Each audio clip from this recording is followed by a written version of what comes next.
आयताकार बगिया की चौड़ाई, जो क्या मान लेंगे हम, x मान लेंगे, क्योंकि बोल रहा है कि लंबाई है चौड़ाई की दुगनी है। तो इस आयताकार जो बगिया है उसकी चौड़ाई हमने क्या मान ली, x, और इसकी लंबाई क्या हो जाएगी,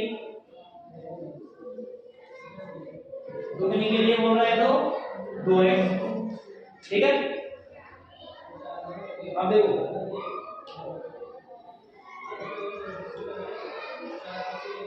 उसका क्षेत्रफल कितना है, 800 मीटर स्क्वायर हो।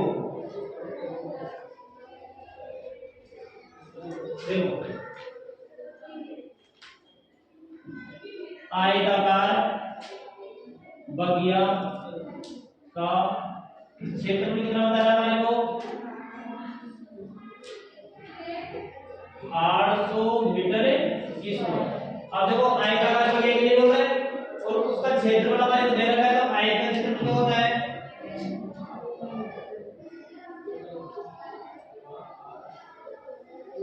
लंबाई इंटू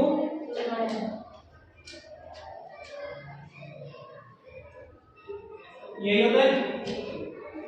देखो लंबाई हमारे पास कितनी है, 2 है, और इसकी चौड़ाई क्या है, x, और लंबाई और चौड़ाई के बराबर क्या है, क्षेत्रफल।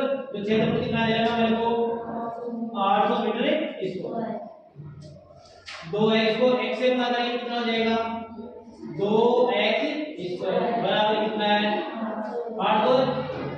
अब देखो इसको बराबर लेके आएंगे तो ये क्या हो जाएगा, 2x स्क्वायर माइनस के 800 बराबर क्या है, 0। हमारे पास द्विघात समीकरण बन गया।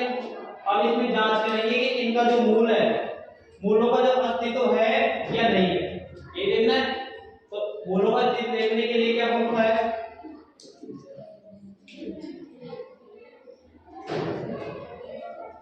देखो a कितना है इसके अंदर है, 2, b है के इसके अंदर, नहीं तो क्या मान लेंगे, 0। c कितना है इसके अंदर, माइनस के 8।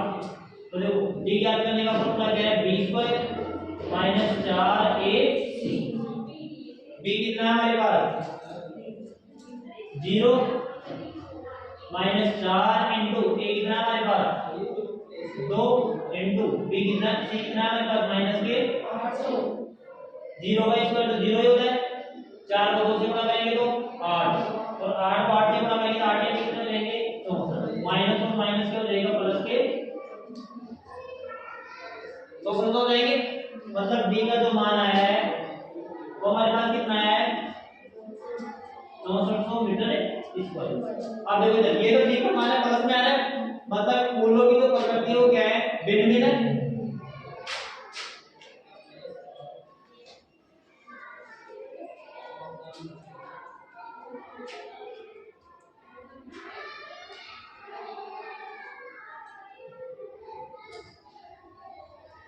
देखो इधर द्विघात समीकरण हमारे पास क्या है, 2x स्क्वायर माइनस के 800 बराबर क्या है, 0। d के अंदर द्विघात समीकरण में मान रखेंगे,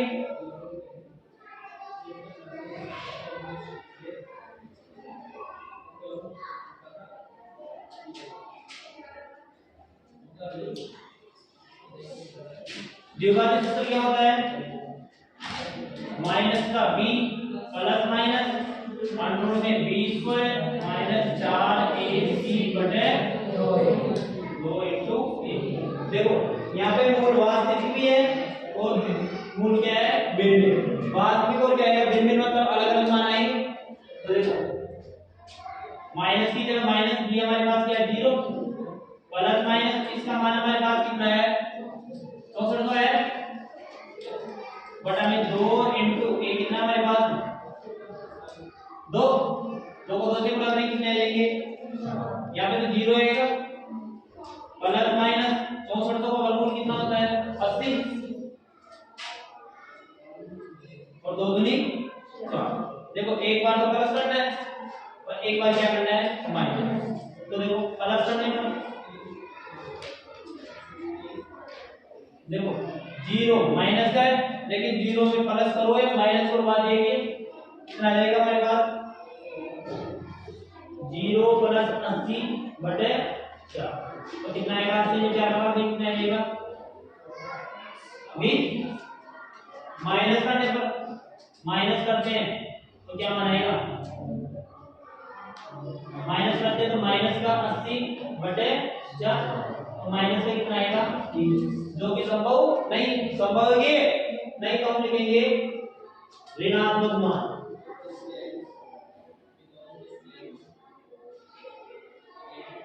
संभव नहीं, क्यों नहीं है? क्योंकि ये जो मान है वो किसमें आ रहा है? माइनस। तो इसकी जो चौड़ाई है वो तो हमारे पास कितनी आ जाएगी? 20 मीटर स्क्वायर में रखा तो कितनी आ जाएगी? मीटर। तो आयत की चौड़ाई क्या हो जाएगी? आयताकार बगिया की चौड़ाई कितनी हो जाएगी? चौड़ाई 20 मीटर। क्योंकि हमने इसको क्या माना है? x, और x का मान हमारे पास कितना है? 20 मीटर। और देखो लंबाई है जो चौड़ाई की क्या है? दुगनी, तो इसकी चौड़ाई क्या हो जाएगी? 20 इंटू 2 बराबर कितनी हो जाएगी? 40 मीटर। तो इस तरह की बगिया बनाना संभव है क्या? तो संभव है, क्योंकि हमारे पास तो इसका जो मान आ रहा है वो क्या आ रहा है? धनात्मक, मतलब मान भिन्न भिन्न होंगे और क्या होंगे? वास्तविक मान इसके अंदर रखेंगे तो हमारे पास कितना आ रहा है? इसका मान 20 मीटर। ये प्लस में भी आ रहा है, किसमें आ रहा है? माइनस में।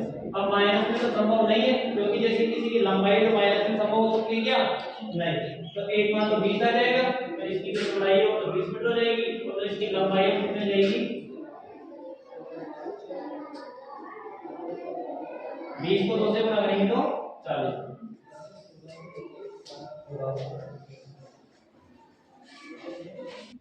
इसका नंबर हमारे को क्वेश्चन में दिया हुआ है कि क्या निम्न स्थिति संभव है? अब कौन सी स्थिति संभव है? यदि है तो उनकी वर्तमान आयु ज्ञात कीजिए। इनकी दो मित्रों की आयु का जो योग है कितना है? 20 वर्ष। दो मित्र है, दोनों की आयु का जो योग बता रहा है 20। आयु तो देने लगी, क्या बता रहा है? कि दो मित्र जिनकी आयु कितना है? 20। तो हम लिखेंगे कि माना पहले मित्र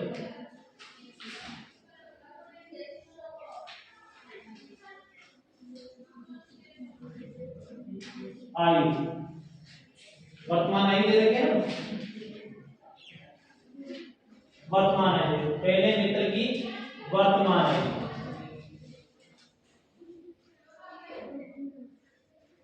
क्या मान लेंगे अब? x कि एक मित्र है जिसकी आयु क्या है? x, तो दूसरे मित्र की आयु क्या हो जाएगी? मित्र की वर्तमान आयु क्या हो जाएगी? y। अब हो रहा है कि दोनों की आयु का जो योग, दोनों की आयु का योग है जो कितना है? 20 वर्ष है। तो एक की आयु x है, दूसरे की आयु क्या है? y। यदि इन दोनों के आयु परस्पर की जाए तो कितना प्राप्त होता हमारे पास? 20 वर्ष प्राप्त हो जाता है। होता ही नहीं होता। हमारे को क्या करना है? एक मान बराबर में भेजना है। तो जैसे x को बराबर में लेके जाएंगे तो y बराबर क्या हो जाएगा? 20, ये x हो जाएगा प्लस है, बराबर में किसका हो जाएगा? माइनस। इसको हम लिख देते हैं समीकरण नंबर 1। समझ गया? हमारे बोल रहा है कि दोनों की आयु का जो योग है वो कितना है? 20। तो एक की आयु x मान लेते हैं, दूसरे की आयु क्या मान लेते हैं? आगे क्वेश्चन बोल रहा है कि 4 वर्ष पूर्व, मतलब 4 वर्ष पहले, 4 वर्ष पूर्व उनकी आयु का गुणनफल,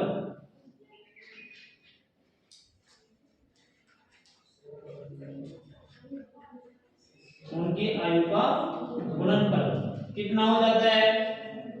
48 दे रखा है। 48 का, मतलब 4 साल पहले यदि इनकी आयु अभी वर्तमान में जितनी है उसमें से 4 कम कर दी जाए, उनको गुणा करने पर उनकी जो आयु है उसका गुणनफल कितना प्राप्त होता है 48। तो इनकी वर्तमान आयु क्या है, एक की तो x है और दूसरे की क्या है y। इनमें से 4 वर्ष कम कर दिए, दोनों में से 4 कम करेंगे, कम करके और इनको यदि गुणा किया जाता है तो हमारे पास कितना प्राप्त होता है 48 प्राप्त होता है। वापस देखो, 4 वर्ष पहले इनकी जो आयु का जो गुणनफल है वो कितना था 48। तो वर्तमान में एक की आयु x है, दूसरे की आयु क्या है y। दोनों के आयु में से एक 4 कम कर दिया जाए, उनको गुणा कर दिया जाए तो कितना प्राप्त होता है 48। ठीक है, याद समझ आ गया। अब देखो ये x माइनस 4 है, ये y माइनस कितना है 4, बराबर कितना है 18। इसको हम बोल देंगे समीकरण नंबर 2। अब देखो हमारे पास यहाँ पे y का मान है, तो समीकरण 2 में y का मान रखने पर जो समीकरण नंबर 2 है इसके अंदर y का मान रखेंगे, तो y का मान हमारे पास क्या है 20 माइनस x। तो लिखो समीकरण नंबर 2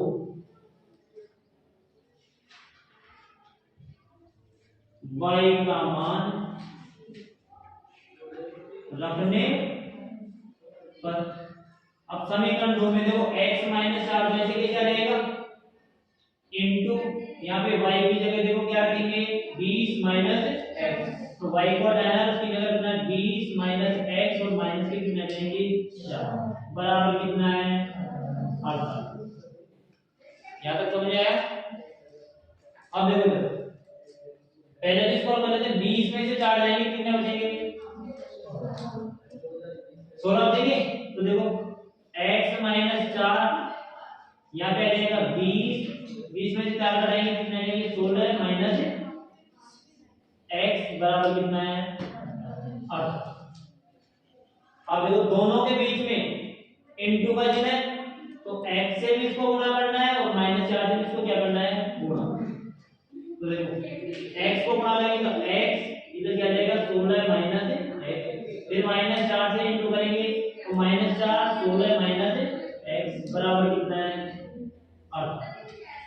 x को 16 से गुणा करेंगे तो 16x माइनस x को x से गुणा करेंगे तो x प्लस और माइनस क्या हो जाएगा माइनस, 16 को 4 से गुणा करेंगे तो 64, माइनस और माइनस क्या होता है प्लस, 4 को x से गुणा करेंगे तो 4x बराबर कितना है 48। यहाँ तक समझे आप। अब देखो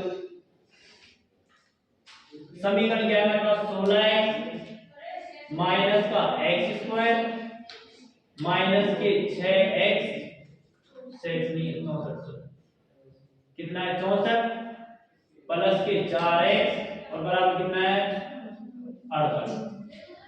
देखो पहले x स्क्वायर लिखना है तो x स्क्वायर 16x प्लस का और 4x प्लस का, तो 16 और 4 कितने जाएंगे 20x।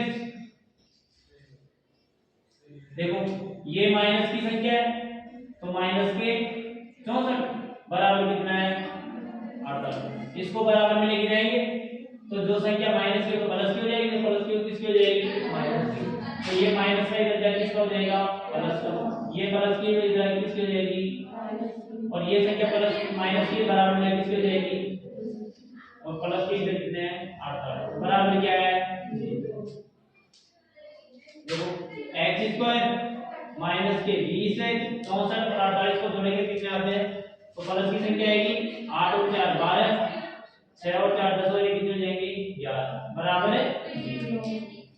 ये हमारे पास क्या आ गया द्विघात समीकरण। अब इसके मूलों की प्रकृति देखेंगे पहले कि इसके मूल वास्तविक है या मूल बराबर है या मूल भिन्न है, ये देखना है। तो देखो इसमें मूलों की प्रकृति के लिए पहले तो a देखो a कितना है दे रहे हैं कुछ क्या मान लेंगे a, b हमारे पास कितना है माइनस का और c कितना है हमारे पास 100। तो पहले तो मूलों की प्रकृति ज्ञात करने के लिए d का मान निकालेंगे, तो d बराबर क्या होता है b square minus 4ac, b हमारे पास कितना है माइनस के 20 और इसका क्या करेंगे इसको माइनस 4 इंटू a कितना है 1 और c कितना हमारे पास 112, 20 का स्क्वायर कितना होता है 400, और माइनस का स्क्वायर क्या हो जाता है प्लस हो जाता है। 4 को 1 से गुणा करेंगे तो 4, और 4 को 112 से गुणा करेंगे कितने आएंगे 4 दूनी 8, 4 एकम 4 और 4 एकम 4। तो d बराबर कितना है 400 माइनस 448। 400 में से 448 घटाते हैं तो हमारे पास कितने आएंगे माइनस के 48। और मैंने अभी बताया था कि जिसका मान माइनस में है वो किस में ऋणात्मक है, और ऋणात्मक है मतलब ये जो मान है ये 0 से क्या है छोटा, और जिसका मान 0 से छोटा है वो वास्तविक हो सकता है क्या नहीं। हम लिखेंगे कि ये मूल वास्तविक नहीं है, यह है मूल वास्तविक नहीं है, और वो मूल वास्तविक नहीं है तो इसके अंदर मूल प्राप्त कर सकते हैं क्या नहीं।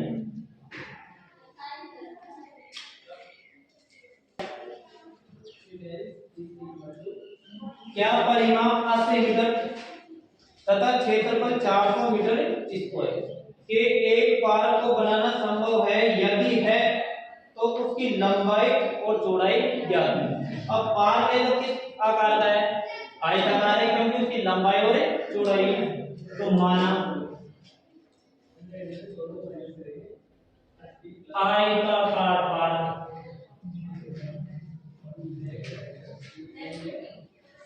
पार्क की लंबाई, और लंबाई को हम क्या मान लेंगे x। अब इसकी लंबाई है तो x है, तो इसकी चौड़ाई को हम क्या मान लेंगे y।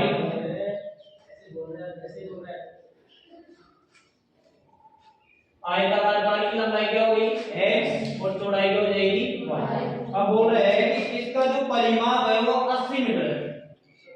पार्क का परिमाप, पार्क का परिमाप जो कितना दे रखा है 80 मीटर, और आयत का जो परिमाप है वो क्या होता है 2 ब्रैकेट लंबाई प्लस यही होता है बराबर कितना है 80 मीटर। ये जो संख्या है ये किसमें है यहाँ पे गुणा में, इनटू वाली संख्या बराबर में किसमें जाती है तो लंबाई को हम क्या रख देंगे x प्लस चौड़ाई क्या रखेंगे y, बराबर कितना हो जाएगा 80 बटे, और 2 का भाग देंगे तो हमारे पास कितना आ जाएगा 40। तो x प्लस y बराबर कितना है 40। इन दो मानों में से एक मान बराबर लेके जाएंगे, तो जैसे x का मान बराबर लेके जाते हैं तो y बराबर क्या हो जाएगा 40 माइनस x, और इसको हम बोल देंगे समीकरण नंबर 1। हमारे पास y का मान क्या आ गया 40 माइनस x। अब क्वेश्चन आगे बोल रहा है कि इसका जो क्षेत्रफल है वो 400 मीटर क्या है स्क्वायर। तो आयताकार पार्क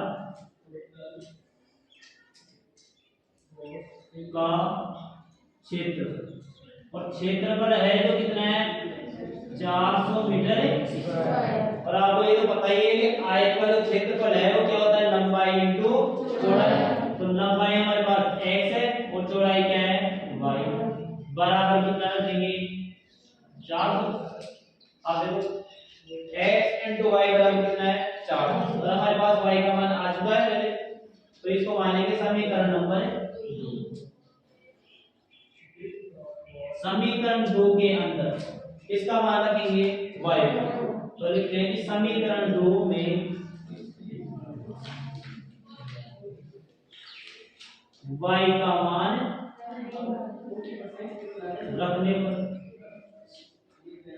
तो इसमें जहां पे भी y है वहां पे क्या रखेंगे y का मान, तो y को घटाएंगे y की जगह क्या रख देंगे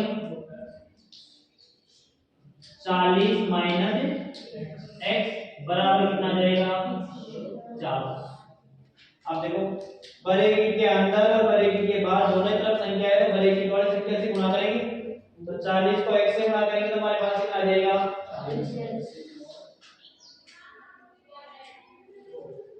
40x माइनस x को x से गुणा करेंगे तो क्या आ जाएगा x स्क्वायर, और बराबर कितना है 400। अब देखो ये जो माइनस वाली संख्या इसको बराबर में लेके जाएंगे तो ये बराबर में किसकी हो जाएगी, प्लस की।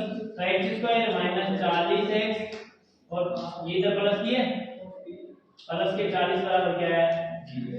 अब इसके मूलों की प्रकृति देखेंगे कि मूलों की प्रकृति है या नहीं।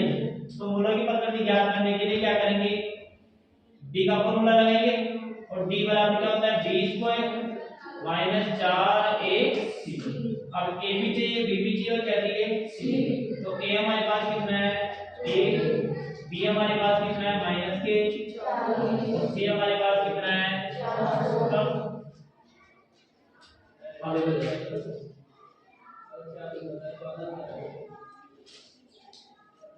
b स्क्वायर कितना है माइनस के 40, तो माइनस 40 का स्क्वायर 4 इनटू a और c कितना है 4 दो 40 का स्क्वायर कितना होता है 16 दो माइनस 400 को 4 से गुणा करेंगे कितने आएंगे 16 आएंगे ना। तो देखो 1600 में से 1600 माइनस करते हैं कितना आ जाएगा हमारे पास 0। मतलब मूल वास्तविक भी है और समान है। तो मूल क्या है वास्तविक व समान है। अब ये तो हमने पता कर लिया कि मूल क्या है, मूल वास्तविक और क्या है समान है। तो मूल भी पता करना है तो मूल पता करने के लिए द्विघात सूत्र का प्रयोग करेंगे। तो द्विघात सूत्र बराबर क्या होता है माइनस के b प्लस माइनस और अंश में क्या आ जाएगा b स्क्वायर माइनस 4ac और बटा में क्या आ जाएगा 2 इनटू a। देखो b का मान हमारे पास कितना है माइनस का 4 है, तो माइनस तो पहले से ही है और ब्रैकेट में आ जाएगा माइनस का 4 है प्लस माइनस ये जरा पर स्क्वायर करने पर हमारे पास क्या है 0। तो यहाँ पे क्या आ जाएगा 0 और 2 इनटू a कितना हमारे पास 1 2 एकम 2 माइनस को माइनस से इनटू कर दे तो क्या हो जाएगा प्लस। तो ये कितने हो गए 40 प्लस करेंगे क्या 0 का वर्गमूल करने से क्या प्राप्त होता है 0 याद है। तो प्लस माइनस 0 और बटा में कितना है 2 इनटू 1 2 एकम 2। तो एक बार हमारे को प्लस करना है एक बार क्या करना है माइनस।